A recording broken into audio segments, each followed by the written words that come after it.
السلام عليكم يا شباب الأخوة الزينة، تحية طيبة. شباب اليوم عندنا درس جدا مهم، إن شاء الله راح تستفادون من يمه. هذا الدرس طبعا ما راح تستفاد من يمه إلا تحمل هذا الفولدر. طبعا رفعته أنا عن ميديا فاير مثل ما تشوفون، ملف وين رار مضغوط، تفتح الضغط تطلع لك هذه الحافظة. ندخل على الحافظة نشوف يعني. رفقت هذا الفولدر طبعا صور دقتها عالية HD في سبيل انه تقدر تصمم. هذه بي اس ديات لأغلفة فيسبوك او غيرها من البي اس ديات، تقدر تستفاد من الاضافات اللي بداخلها. وكذلك هذا البي اس دي طبعا صورة الي من الصور انا مصممها، هم تقدر تستفاد من الاضافات اللي بداخلها. اما هذه الاشكال طبعا راح اشرح لكم شلون نستخدمها وكيف نضيفها للفوتوشوب ونفعلها. اما هذه الاضاءات مثل ما تشوفون، هذه اضاءات ملونة ايضا تعطي لمسة للصورة حلوة، وايضا يعني مهمة بالتصميم مثل ما تشوفون. وهذه سمايلات ايضا. جهزت لكم يعني تقريبا كل اللي تحتاجونه، ما خليت شي ناقص ان شاء الله.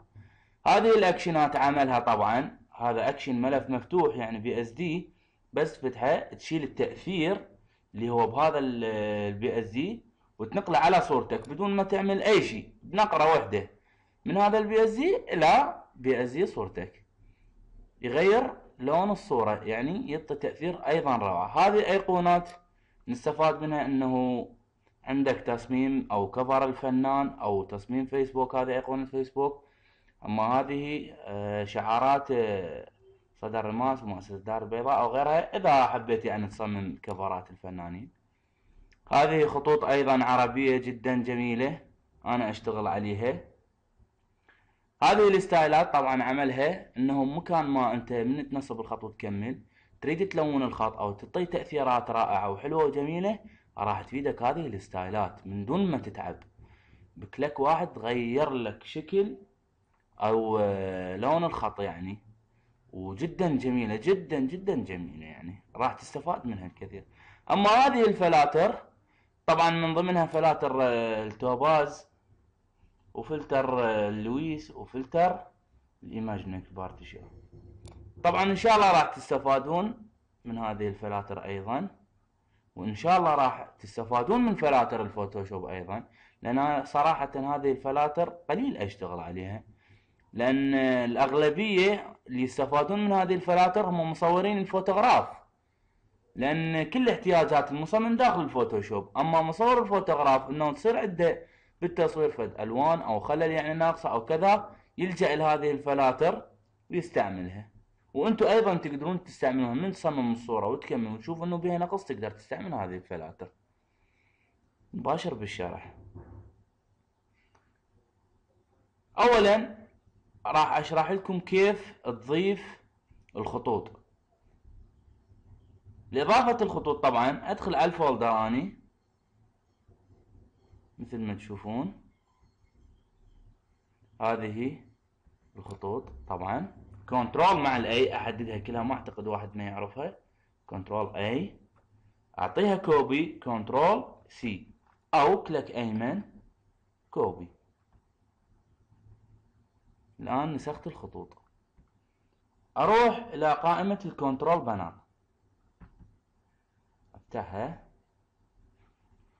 بعض من الاشخاص يعني تطلع له هكذا قائمة الكنترول بانل، كل ما عليك انه انت تغيرها من هنا، تعطي لارج ايكونز، راح تطلع لك جميع ادوات الكنترول بانل. مثل ما تشوفون هذا الفونت، هذا فولدر الفونت او نسميه المسار اللي ننقل به الخطوط. ندخل على الفولدر، اعطيه كليك ايمن، كليك ايمن بيست، لان انا نسخت الخطوط. انتظر الى ان تكمل، اعطي يس، انتظر الى ان يكمل هذا التحميل. بذلك راح تكمل عندي الخطوط يعني كلها النسخة عندي. اقدر بالتالي افتح الفوتوشوب. ملاحظة يعني انت تكون ساد الفوتوشوب، لان اذا انت تفتح الفوتوشوب وتنصب الخطوط ما راح تظهر الا تغلقه وترجع تفتح الفوتوشوب من نصب الخطوط. هسه اكتملت عندي الخطوط العربية بكل انواعها اللي انا ضايفها. الان اشرح لكم كيف تضيف هذه الستايلات اللي قلنا تغير شكل الخطوط، وكيف استفاد من هذه الاشكال. راح اشرح لكم هذه الثنين، الستايلات مع الاشكال، وايضا اشرح لكم يعني درس على الخطوط. توكل على بركة الله. افتح الفوتوشوب.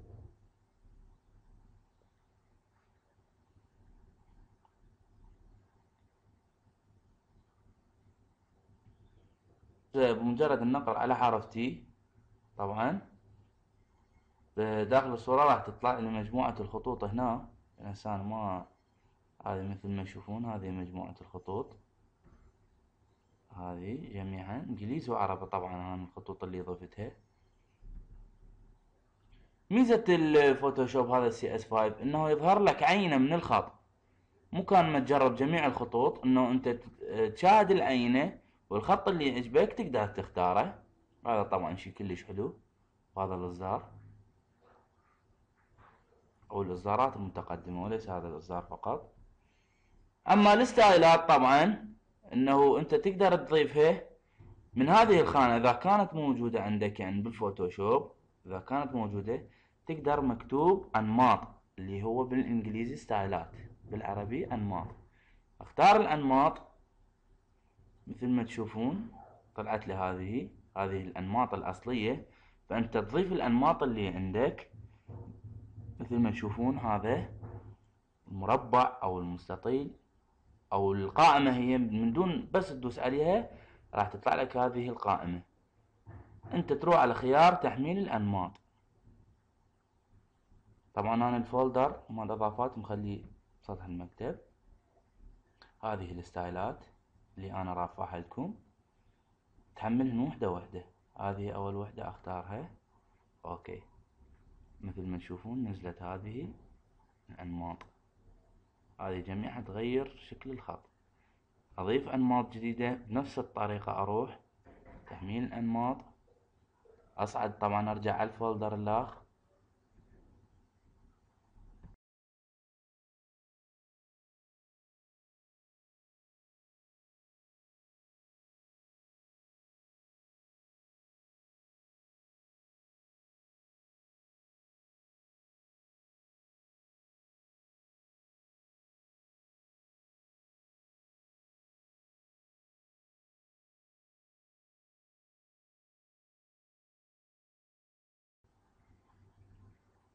تمام. اما اذا اريد اضيف اشكال،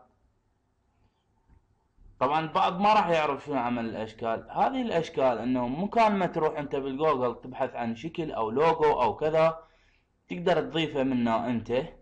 مثل ما تشوفون تحت السهم هذا المستطيل دوس كليك ايمن، هذه اداة الشكل الشخصي راح تظهر لي هنا هذه الاشكال. فقط بمجرد على هذا السهم هذه الاشكال الاصلية اللي انت تقدر تضيفها داخل التصميم. اما لاضافة الاشكال هذا السهم ايضا تحميل الاشكال عملية سهلة جدا. ايضا انا حافظ الفولدر بالديسكتوب، اختار المسار هذه الاشكال، هذا فولدر الاشكال، وايضا اسحبهن وحدة تلو الاخرى.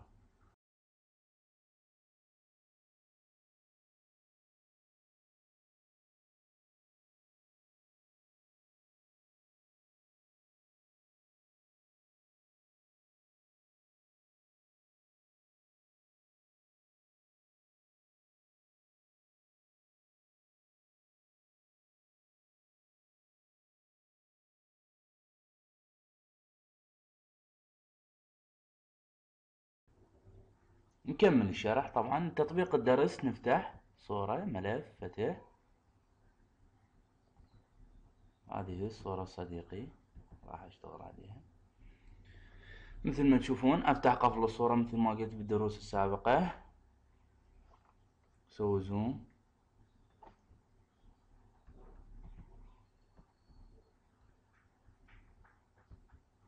ننظف الوجه.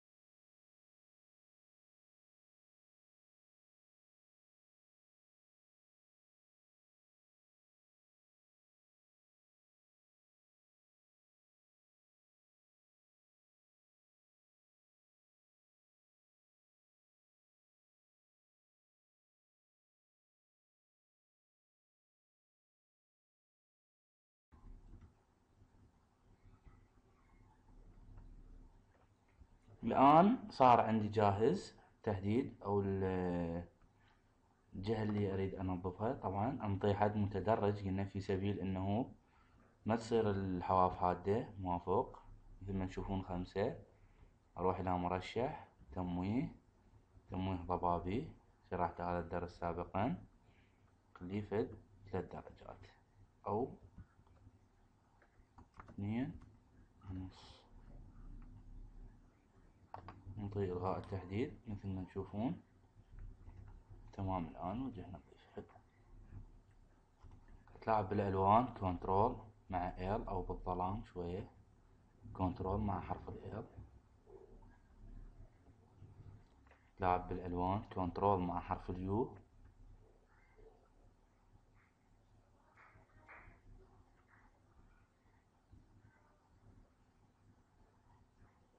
كنترول مع ال أعطيها إضاءة.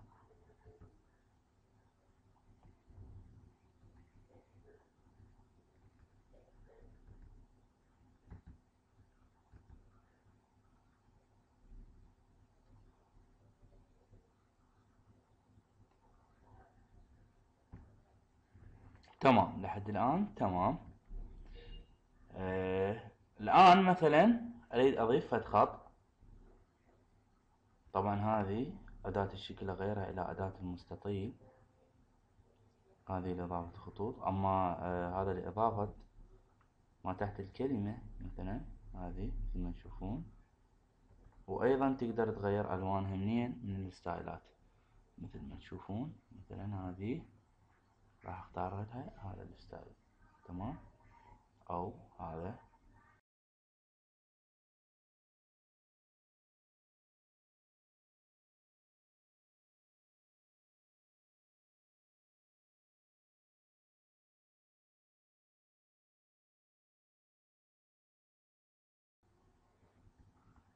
راح استخدم الآن خط.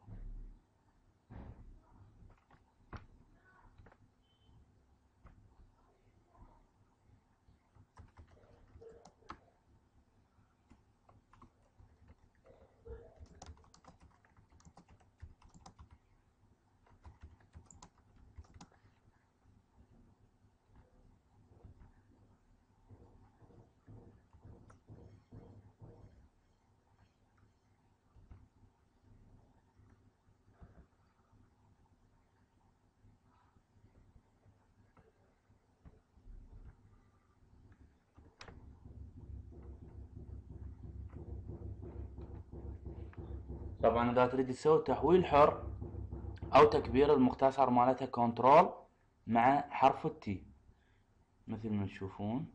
إذا أريد أسوي تحديد كنترول مع حرف التي مثل ما تلاحظون يظهر لي تحويل الحر مباشرة. الآن أغير لون الخط. طبعا نقرتين مثل ما تشوفون، نقرتين على حرف التي هذا بالليار راح يصير ظلام عليه، يعني معناها أقدر أغير لون الخط. أروح على هذه قائمة تغيير الخطوط. طبعا هذه إذا كنت كاتب بالإنجليزي هذه خطوط تغيير الكتابات بالإنجليزي. أما العربي فوق تلقاها في البداية. نشوف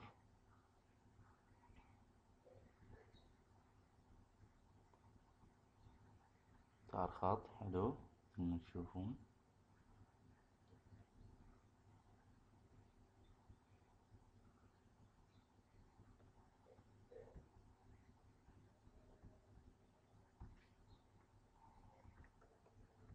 صغر الخط.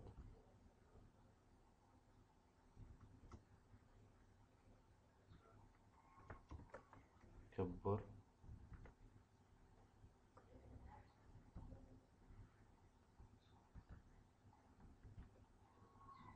أما إذا تريد يعني سوي ميلان قليل. تمام.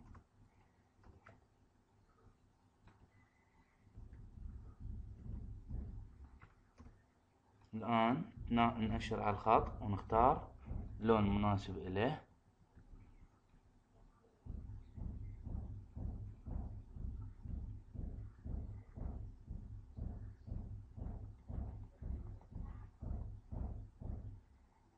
تمام. إذا تريد تضيف ظل الخط من هنا مثل ما تشوفون هذه لإضافة ظل أو ظل داخلي أو توهج، يعني اللي هي يصير توهج أصفر، يعني اختار ظل، يعني يحتاج ظل في سبيل يتوضح مثل ما تشوفون. لا من هنا قليلين. حلو تمام تمام.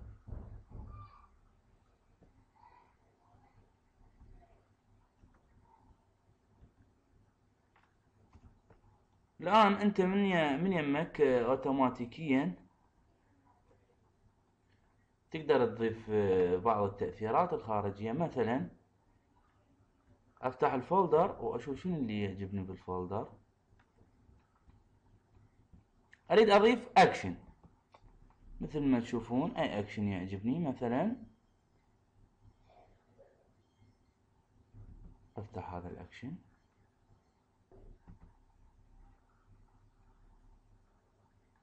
مثل ما تلاحظون. كيف تغير تأثير الصورة؟ تقدر تخفف هذا التأثير.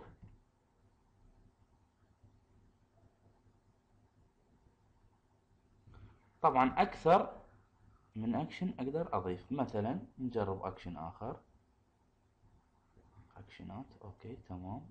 هذا أكشن آخر اسمه تأثيري.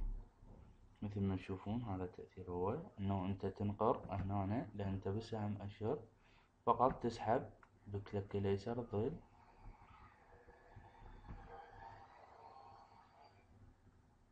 أوكي تمام حلو. أيضا تخففه قد ما تريد حسب قناعتك أنت. كثير من الأكشنات أنا رافقها.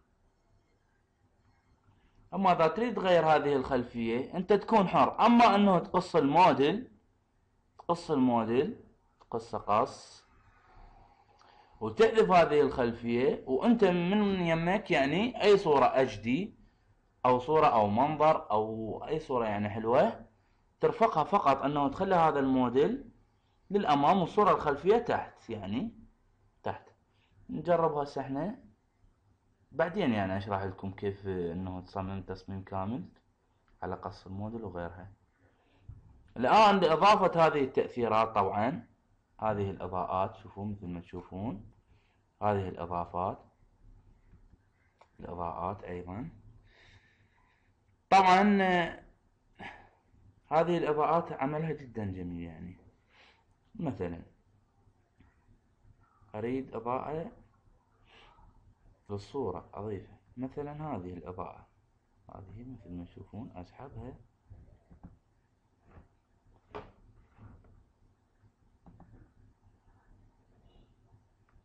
الصورة مثل ما تشوفون. طبعا هذه الإضاءة خلفيتها سوداء. إذا أريد من دون ما أنقص هذه الإضاءة فقط تروح على إعداداتها تنطيها تراكيب فقط، مثل ما تشوفون تراكيب. اختفى اللون الأسود. أما هذه الكتابة تقدر عن طريق المساحة موافق.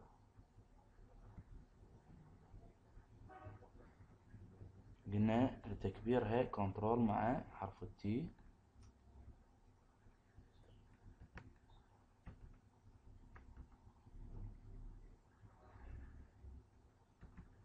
أيضا تقدر تستخدم إضاءة أخرى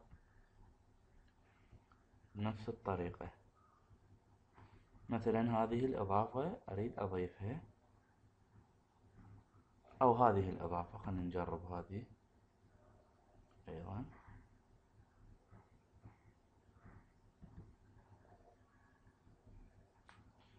طبعا أصغر لأن حجمها جدا كبير.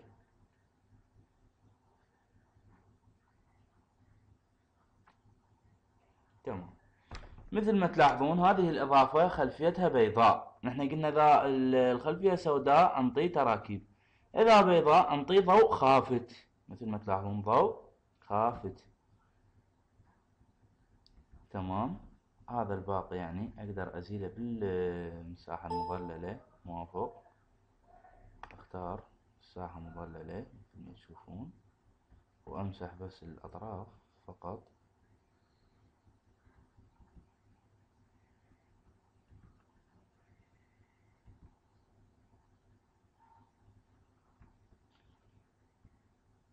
ننقلها للطرف الثاني إذا نريد. طبعا كنترول مع حرف التي، قلب أفقي، نقلب الثانية. حلو تمام.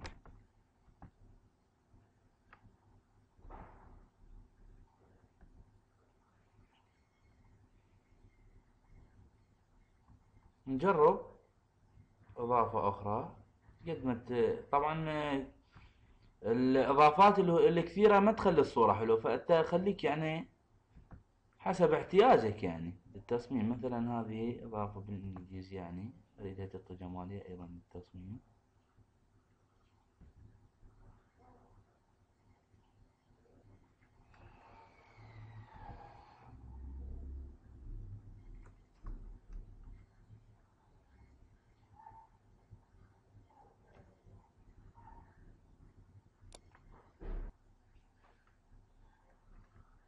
غير مكان الخط.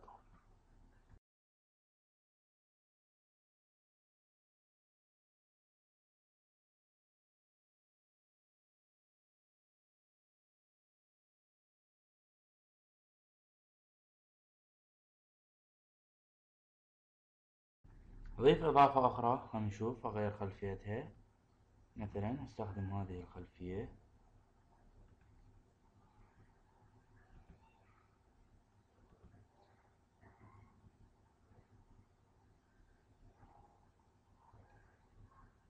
مثل ما تشوفون.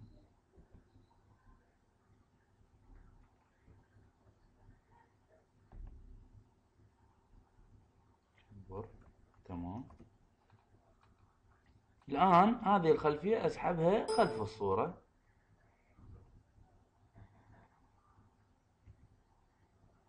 تمام.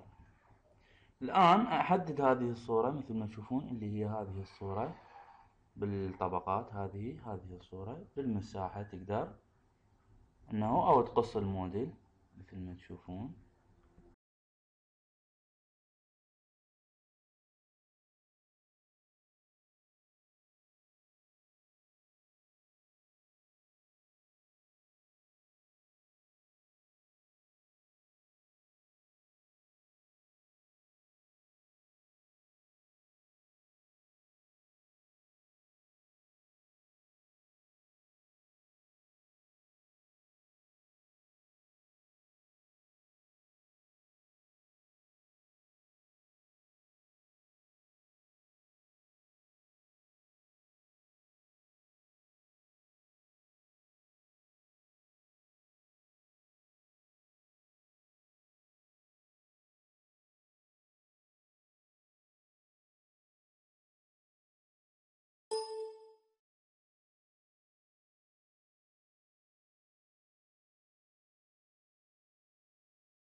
شوف اضافات بعد. نضعها.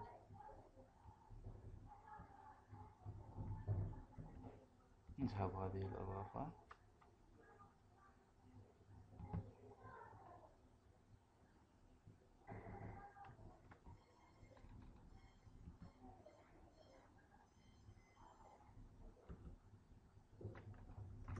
تمام.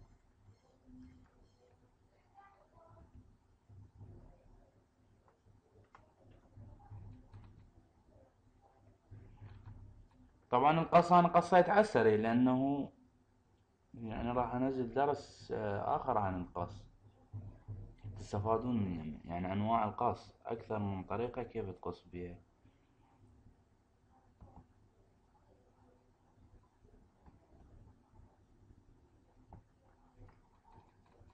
نكتفي بهذا. ندمج الصورة. طريقة الحفظ شباب، طريقة حفظ الصورة. طبعا دمجت الصورة أنا، يعني دمجتها لأن ما راح أحفظها بي اس دي. أنا دمجتها متقصد راح ادوس كنترول مع حرف الجي، مثل ما تشوفون صارت عندي نسخة اخرى. كنترول مع تي قلنا انه للتكبير، يعني لتكبير الصورة. مثل ما تشوفون هذه النسخة الاخرى، مثل ما تشوفون حلو، يعني فد اضافة او لمسة للصورة تنطيها من حد. هذا الحد يعني مثل الاطار الخارجي، تختار لون الاطار. مو طار يعني هو لون ابيض مثلا، مثل ما تشوفون. تمام، انطي ظل يعني فد لمسة.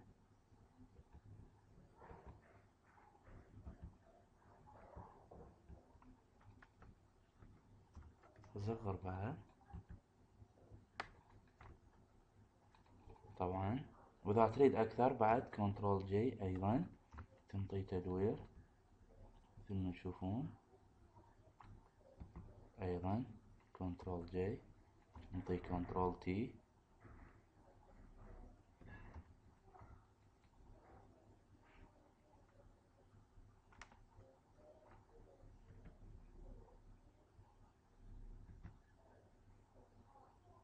تقدر طبعا تدمجهن او يعني هذا هو. اما اذا تريد تغير يعني الوانهن طبعا تحددهن شيفت بالنقر عليهن ثم كنترول مع الاي. مثل ما تشوفون دمجتهن شيفت على الايقونات ثم كنترول اي. الان اذا تريد هذه تغير لونها يعني مع لون الخلفية تنطيها اضاءة، مثل ما تشوفون كيف تغير لونها اضاءة. مثل ما تشوفون تغير لونها. الان لحفظ الصورة طبعا ملف حفظ باسم، تختار المكان. انا راح احفظها على سطح المكتب، اعطيها جي بي جي هذه الصورة، جي بي جي سيف. طبعا انا هذه راح بما انه نفس الاسم فراح تحفظ فوق الصورة الاصلية، فانت تكون مخير. انا راح احفظ فوق الصورة الاصلية، اما اذا تريد تغير اسمها وانطي سيف. موافق. هذا حجم الصورة مثل ما تشوفون شباب، هذا حجم الصورة 261 كيلو بايت. هذه تقدر ترفعها على الفيس. اذا كان حجم الصورة كبير فانت من هنا انه تقلل الى ان تباوع القيمة شقد 173. مثلا اكو بعض الصور 1 ميجا بايت، او هذه 744 كيلو بايت يعني قريبة على 1 ميجا بايت. ما ترفع على الفيس او تاخذ وقت، لان النت يعني بالعراق يعني تعبان نقول. فانت خليها فد متوسط يعني 207 كيلو بايت كلش كافي. موافق. ينتهي درسنا هذا اليوم يا شباب الخوة زينة، تحياتي في امان الله.